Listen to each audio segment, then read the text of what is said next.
Hey, what is up guys? DRC3 here, back with another My Hero Ultra Impact video, and today we're going to be taking on Ultra and Extreme difficulty of the new Think Back Class A Memories event. I am super excited to be taking this on. We'll be using the new Vigilante Deku, of course, as well as the new Fantasy Aizawa to take these on. So let's hop into it. Here's the team I'm going to be using, and you can see the memories I'm using if you wanted to copy it. A lot of these things though I'm just using for bonuses, so this isn't necessarily the best team to clear Ultra, the best team to clear Extreme, but they're going to give me the most tickets overall for the Hero Lottery.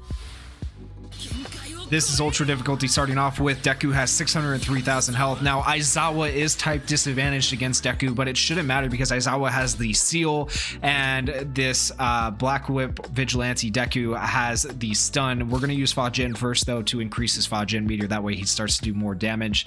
If you guys haven't seen the showcase yet for Vigilante Deku, make sure you check that out, and that explains how Fajin and his whole kit works. I'm not going to explain it in this video because that would just take, you know, way too long to explain how his whole kit works. But we did end up sealing the enemy Deku, which is good, and so we know we're not going to die to him. We also just stunned him. So what's really insane about this team is that even though Aizawa is type disadvantaged, we have yet to take any damage because we are sealing, we are binding, we are stunning, and then we have Ida for evasion in case he does get the off chance to attack. So like, this team is actually just pretty ridiculously insane. We also landed the bleed with Aizawa right there. That's only a medium chance to bleed, so kind of surprised we hit the bleed. That's awesome that we hit the bleed though. And then we got all of our action skills back up. Like, this is just such a good team. Low action skills, we got binds, we got status ailments, we got stuns, we got evasion. There's just so much going on, and we're already down to half health on Deku, and we're on what, turn 4? So we're coming up on turn 5 right here, and we got 10 turns to do this. So I think we're actually going to finish just about right. I think probably like turn 9 by the time we get done, as long as he doesn't kill any of our characters. And then we still have these plus ultras. We're going to pop them all right now. 60,000. And one downside to the strategy is Aizawa doesn't hit as much damage with his plus ultra, but he kind of makes up for it with the bleed, as long as he's landing the bleeds, which he has been. So that's nice. And we still haven't really taken any damage. So if you want to make this really easy for yourself, here's the team for you. This is just, yeah, this is easy. It makes it like, this is a joke, honestly. Have you ever seen an Ultra difficulty be this easy? It's actually a bit insane. All right, so this Deku has last stands. We're going to go ahead and see if we can get through his health right here. Did not land the stun, unfortunately, there, but here's the plus ultra. We evade it, we're fine, and he's dead. I don't think we took like any damage that entire fight. So this team right here, really good for not taking damage. We'll try it out in Extreme. I don't think it's going to work as well in Extreme because for whatever reason, Extreme is just usually really hard, but we'll test it out. We'll see how it goes. But that is Ultra cleared fairly easily. 3 stars. There you go, guys. We are now doing Extreme. We are using the same exact team we used on Ultra. We'll see how it goes. I might end up switching my team up a little bit. He has 9,500,000 health. I'm guessing that's probably going to take us with this team probably about 9 to 10 tries. The reason I don't switch my team up for characters that do more damage, because I could definitely do that.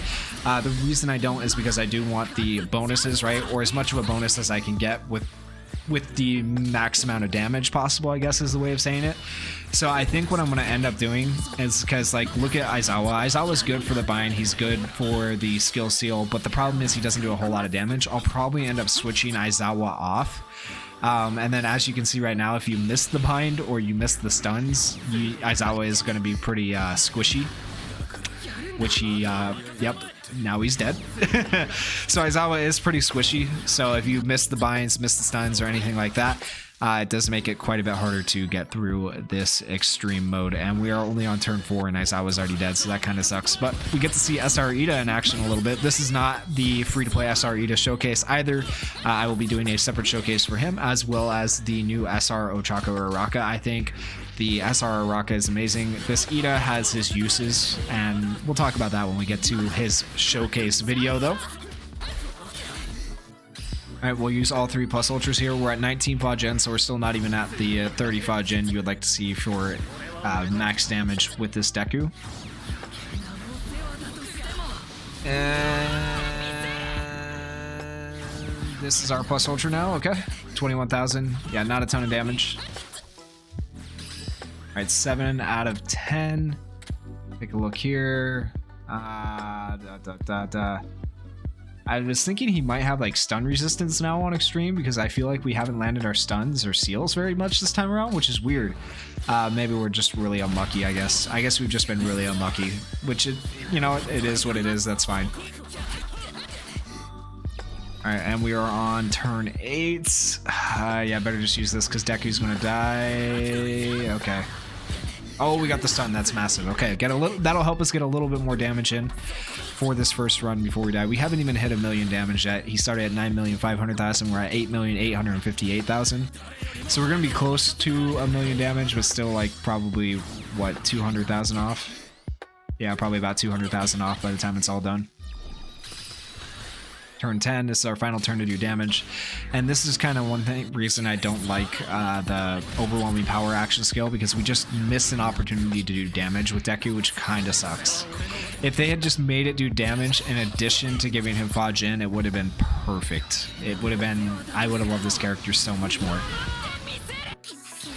And we're dead, and that is the end of try 1, 803,000 damage. That's not terrible. I'll get back to you guys at the end of the video with how many tries it took and my final team that I like settled on. All right, so here we are on try number 11. I messed with my teams a little bit too much. I switched them up a few times, tried different things and stuff like that. So it could definitely be smaller. It could have been like 8 turns or so. And I still tried to keep as many bonus like memories and characters on the team as possible, right? So you could definitely get this done quicker, but at what cost, you know? Because then you're not getting the bonus percentages. So I think it's more valuable to have the bonus percentages on. Yes, it takes you a little bit longer to get through it, but it's fine. All right, so try 11. We should kill him this turn. He's down to 286,000 health. We're landing stuns, you know, more consistently now. That first run that you guys saw, guess it was just a fluke or whatever, because, you know, obviously you saw we missed spines, we missed stuns, and we just weren't landing anything. I don't know what was going on. The RNG was definitely not in our favor, but for the rest of my runs, it has been fairly consistent with landing stuns and stuff like that, and we've been doing all right damage-wise. All right, so I think Red Hawks is probably a better character than Aizawa to run right here, because his cooldowns are good and because he's type advantaged and just does a ton of damage. So I highly recommend Red Hawks for this event if you aren't already using him. I think he'll be pretty dang good, or a good option for you to use. Now we're down to Deku's last stands. We has like 5 of them, I think, so we have to get through all of his last stands. So keep in mind, when you get down to 1 health, he's not dead yet. You got those last stands to get through. But overall, 11 tries is not terrible. That is one of the longer ones. I think the longest one took me like 12 tries. So this has been one of the longer extreme difficulty events I've done. But honestly, not too bad. Deku makes it easier with his stun, because if you stun the enemy Deku, it keeps your team from getting stunned. So it helps out a lot. And overall, I'm pretty happy with how that went. If you guys enjoyed the video, please go down there, hit that like button, hit that subscribe button, and thank you guys for watching. Peace.